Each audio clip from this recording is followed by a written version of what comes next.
سلام خدمت شما دنبال کننده های کانال دنیای عروسک روسی. خیلی خوش اومدید به این قسمت اول که من اختصاص دادم به اون ابزارها و وسایلی که مورد نیاز هستش برای ساخت عروسک روسی که بتونیم یک عروسک روسی زیبایی رو درست کنیم.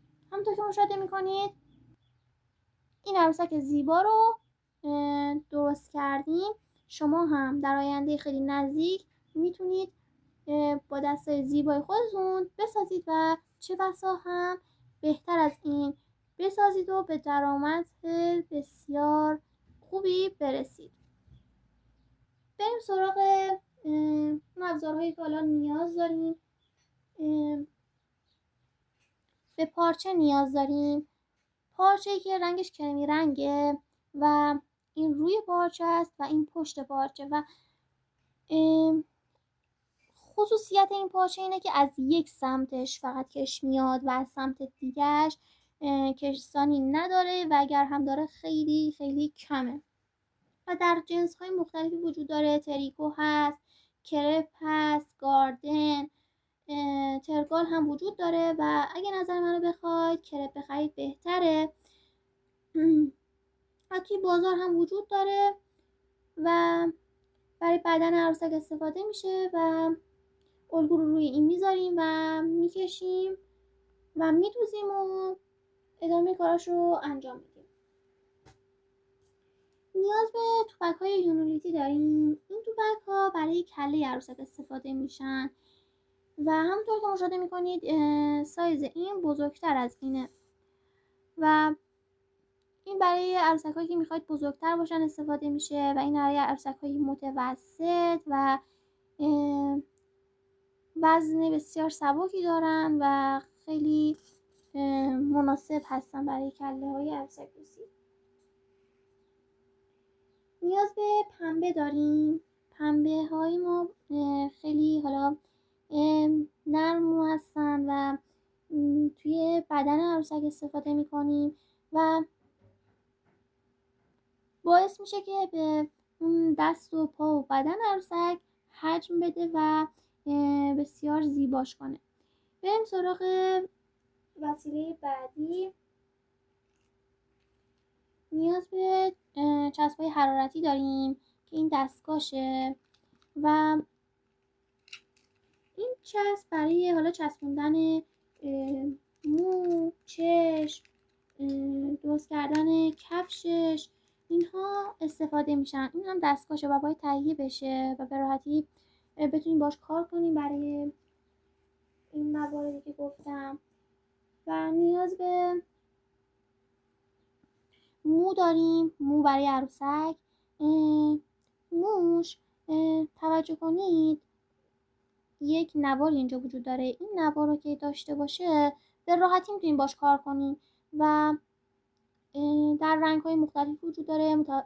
حالا با توجه به اون سلایق و علایقی که دارید میتونید حالا هر رنگی که دوست دارید تهیه کنید و مورد استفاده خودتون قرار بدید. بعد نیاز به سیخ‌های چوبی داریم. این سیخ‌ها برای پای عروسک استفاده میشه و همینطور بدنش که اون حالا قشنگ شیک وایستادن عروسک رو ببینیم. و نیاز به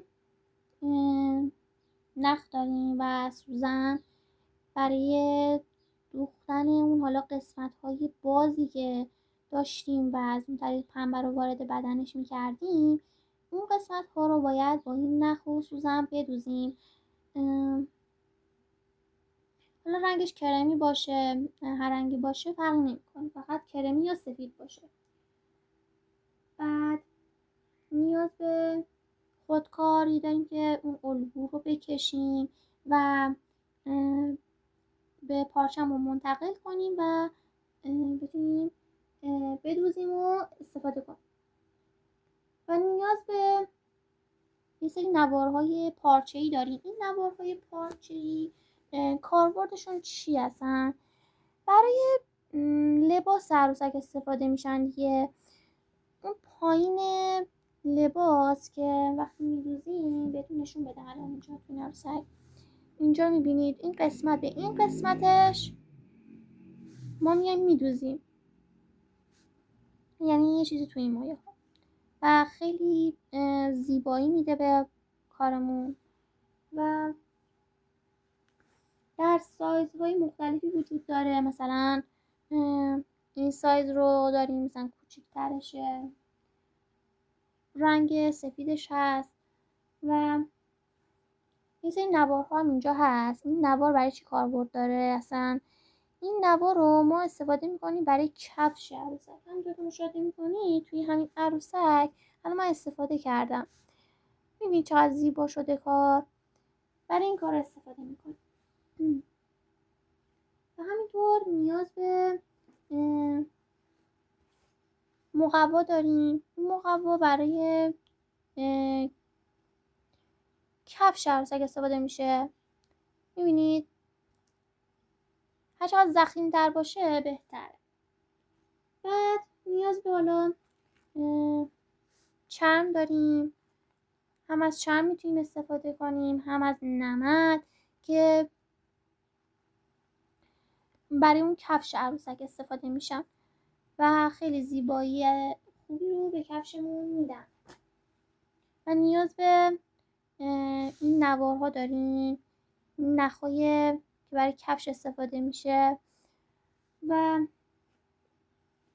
اینا که مشاهده کنید اینجا من استفاده شد، این نخا رو منظورم. بعد نیاز به دکمه داریم. این دکمه ها باید شیشه‌ای باشن و برای پا و دست عروسک استفاده میشه و باعث میشه که اون تحرک و متحرک شدن دست و پا رو خیلی خوب کنه و راحت تر کنه. و نیاز به چشم داریم. چشم عروسک همونطور که مشاهده میکنید در دو نوعه، یا اینطوری هستش یا اینطوری، که این رو اون سفیدیشو در میاریم، اون پلاستیکشو، و از اون سیاهی وسط چشم استفاده میکنیم برای چشم عروسک. و نیاز به این پارچه هم داریم. وقتی میخوایم جوراب بدوزیم برای عروسکمون، این پارچه ها هم مثل همون پارچه ها میبینید کشسانی دارن، پارچه بدنش که گفتم، و از یک سمت کشتانش خیلی زیاده و از یک سمت کشتانی نداره و سفید هم باشه بهتره برای جوراب عروسک.